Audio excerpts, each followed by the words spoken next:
મિત્રો, મારું નામ રિકિનભાઈ પ્રજાપતિ, લક્ષ સ્કૂલ ઓફ સાયન્સ બવણ. આપણે 11 કોમર્સની અંદર આંકડાશાસ્ત્રમાં 5મું પ્રકરણ જોઈ રહ્યા છીએ, જેનું નામ છે આવૃત્તિ વિતરણની વિષમતા. એની અંદર કાર્લ પિયર્સનની રીત જોઈ રહ્યા છીએ. કોષ્ટકમાં એક આંકડા માહિતી હોય તો કેવી રીતના કરાય એ જોઈ ગયા. વર્ગમાં પણ આપણે કેટલાક દાખલા જોયા. આજે બે મિક્સ છે, સિંગલ અને વર્ગ બંને આપ્યા હોય, એટલે કે વર્ગ લંબાઈ જુદી જુદી હોય પણ અલગ રીતના માહિતી આપણને આપી હોય તો કેવી રીતના શોધાય એ આપણે શીખવું છે. જોતા જઈએ. સ્વાધ્યાય 5.1 નો એક્ઝામ્પલ નંબર 5 છે. કાર્લ પિયર્સનની રીતે વિષમતા અને વિષમતા શોધો. વિષમતા એટલે SK, વિષમતા એટલે જે શોધવાનું છે. ઘસારો આપણને આપ્યો છે લાખ રૂપિયામાં. જો પહેલા સિંગલ આપે 7, 9, 10, ફરી 11 થી 20, 21 થી 24, 25 થી 36. આવું આપે ત્યાંથી જ ખબર પડે કે વર્ગ લંબાઈ જુદી જુદી છે. બધા વચ્ચે જે ગેપ જોવે એ ગેપ કેવી છે? અલગ અલગ છે.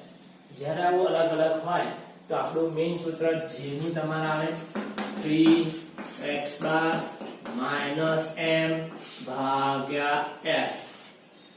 આ સૂત્ર આવે. જ્યારે અલગ હોય તો આપણે ત્રણ વસ્તુની જરૂર પડે એવું મનમાં ક્લિયર હોવું જોઈએ. એક x બાર ની જરૂર પડશે, એક m ની જરૂર પડશે અને એક s ની જરૂર પડશે. ત્રણ માહિતીની આપણે જરૂર પડશે. જોતા જઈએ તો પહેલું x બાર, m અને s શોધવું હોય તો તમારે ખાના કયા કયા આવશે એ આપણે આગલા લેક્ચરમાં જોઈ ગયા છે. તો આને સે નીચે લખવાનું કુલ.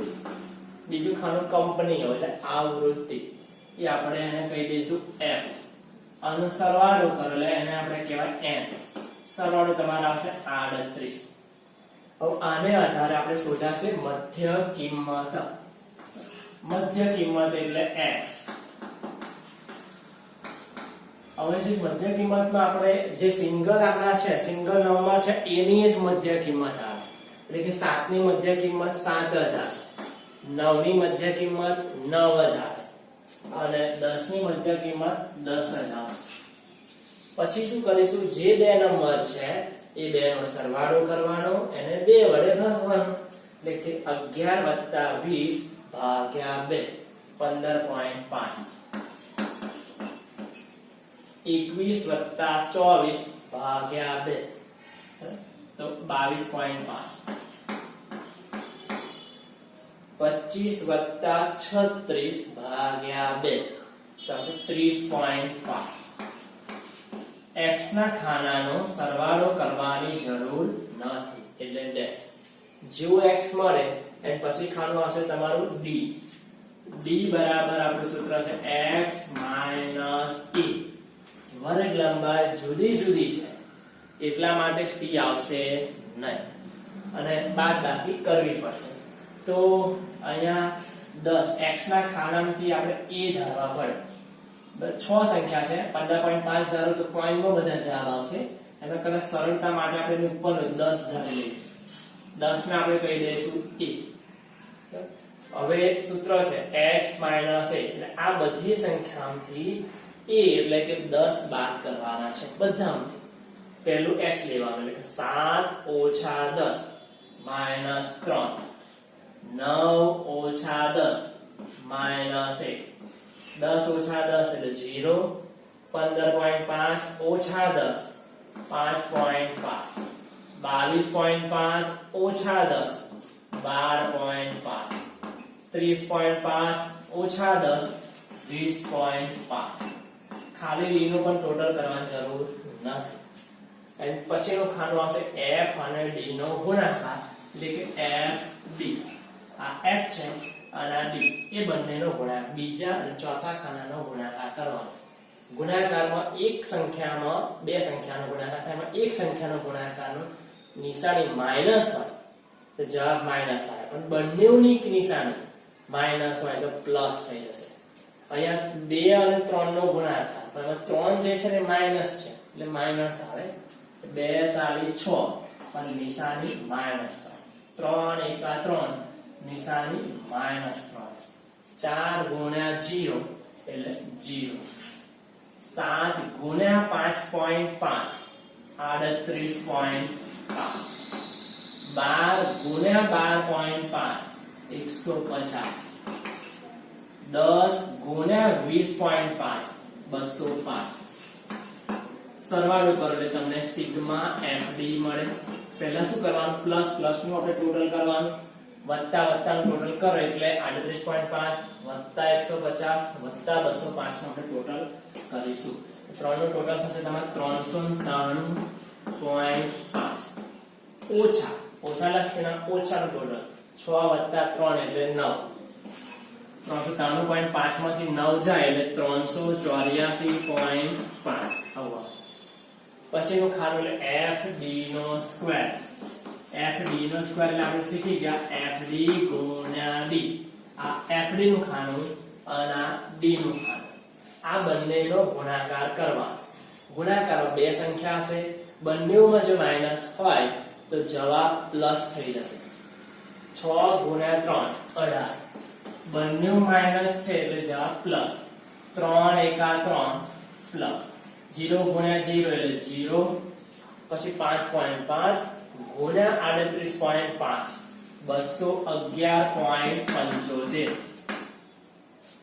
12.5 ગુણ્યા 150 જવાબ આવશે 1875.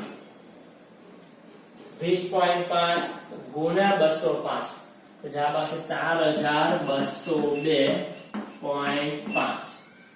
હવે આનો સરવાળો કરવાનો સિગ્મા એફડી નો સ્ક્વેર અને સરવાળો તમારો આવશે 6310.25. છેલ્લું ખાનું એટલે સંચય આવૃત્તિ એટલે કે CF. F નો આપણે ટોટલ કરતા છે, F જે છે 2 ના 2 અને પછી વત્તા 3 5 વત્તા 4 9 9 વત્તા 7 16 વત્તા 12 28 વત્તા 10 38. n જેટલા 38 હતા, CF જેટલા 38 આવી ગયા. એના ટોટલની જરૂર નથી. હવે આપણે શોધીશું x બાર. તો x બાર શોધીએ તો મધ્યક x બાર બરાબર a પ્લસ સિગ્મા fd ભાગ્યા n. વર્ગ લંબાઈ જુદી જુદી છે એટલે c આવશે નહીં. અને કિંમત મૂકે એ આપણે x ના ખાનામાં ધાર્યા છે વાયા 10 પ્લસ સિગ્મા fd એ તમારો જવાબ આવે 384.5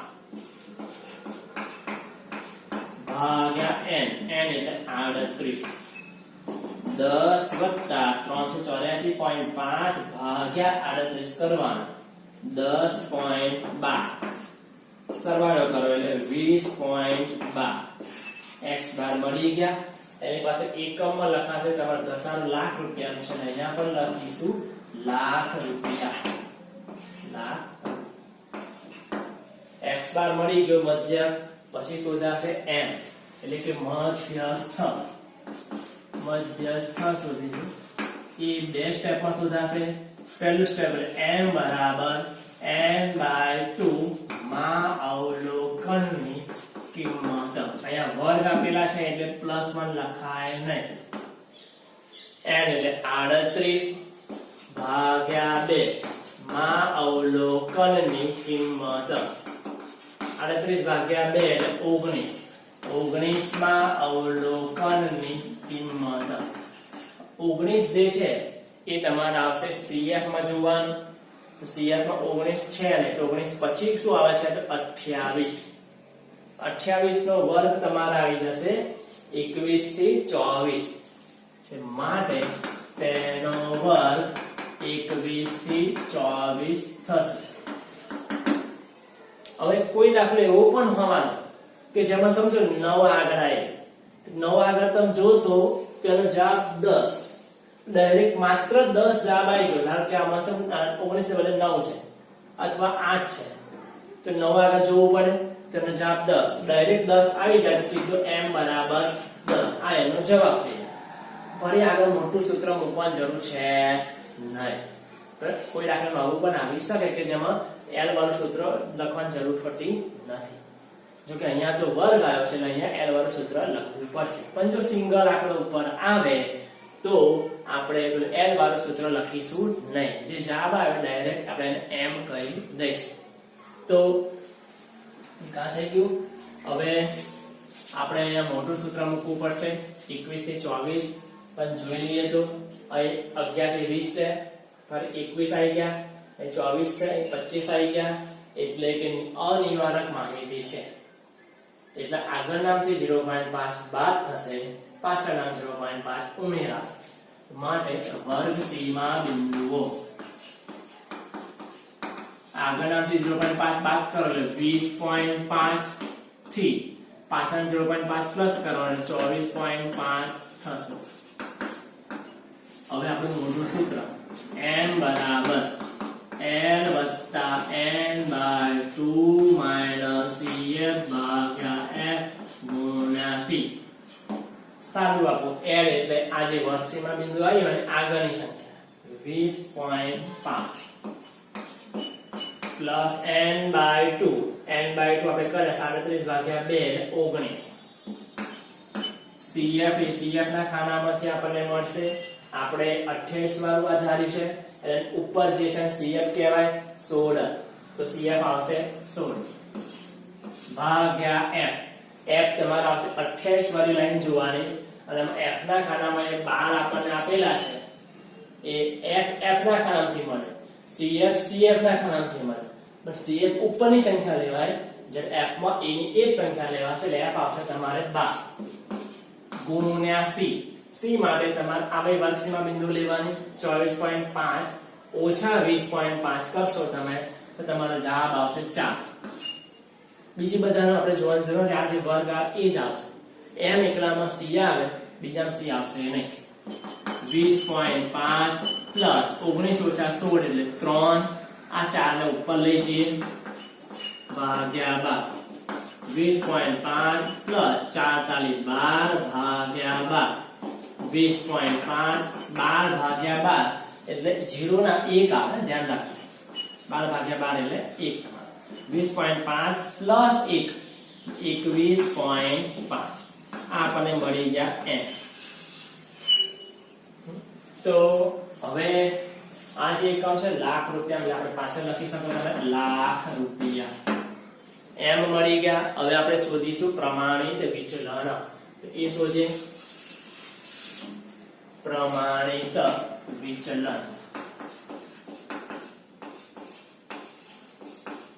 એટલે કે s બરાબર એનું સૂત્ર વર્ગમૂળમાં સિગ્મા fd નો સ્ક્વેર ભાગ્યા n ઓછા સિગ્મા fd ભાગ્યા n કૌંસ શાખાનો સ્ક્વેર.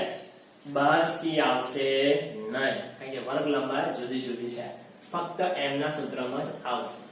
કિંમત મૂકીએ તો વર્ગમૂળમાં સિગ્મા fd નો સ્ક્વેર 6310.25 ભાગ્યા n આપણી પાસે છે 38 ઓછા સિગ્મા fd જવાબ આવે 384.5 ભાગ્યા n એટલે 38 એનો સ્ક્વેર. 6310.25 ભાગ્યા 38 કરવાનો 166.06 ઓછા 384.5 ભાગ્યા 38 કરવાનો 10.12 એનો સ્ક્વેર.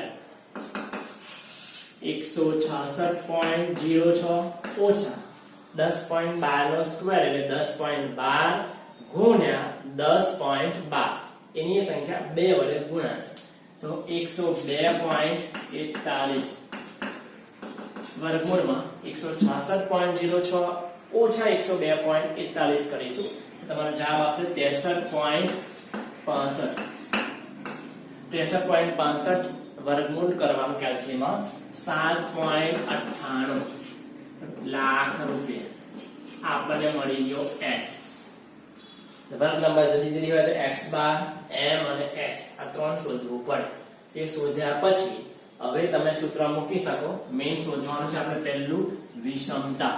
એ શોધીએ વિષમતા એટલે કે SK બરાબર 3 કૌંસમાં x બાર માઈનસ m કિંમત મૂકો તો 3 x બાર કેટલા છે તમારે x બાર જવાબ આવ્યો 20.12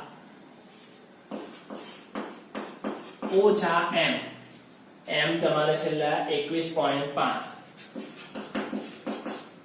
3 20.12 ઓછા 21.5 જવાબ આવશે તમારો માઈનસ 1.38 હવે જો 1.38 ગુણ્યા 3 કરો એટલે 4.14 એક વખત ઓછા છે એટલે જવાબ આવશે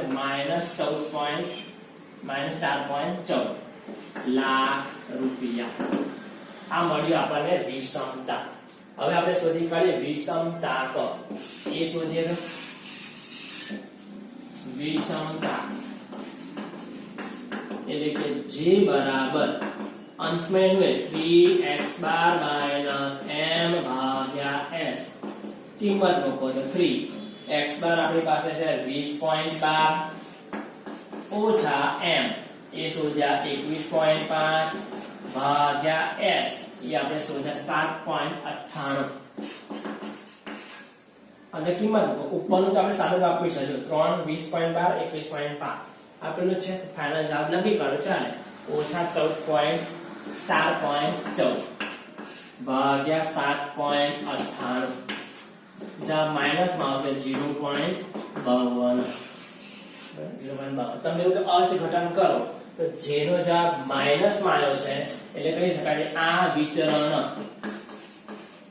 વિતરણ ઋણ વિષમતા ધરાવે છે ઋણ વિષમતા ધરાવે છે જો જવાબ જેનો પ્લસ આવે તો ધન વિષમતા ધરાવે છે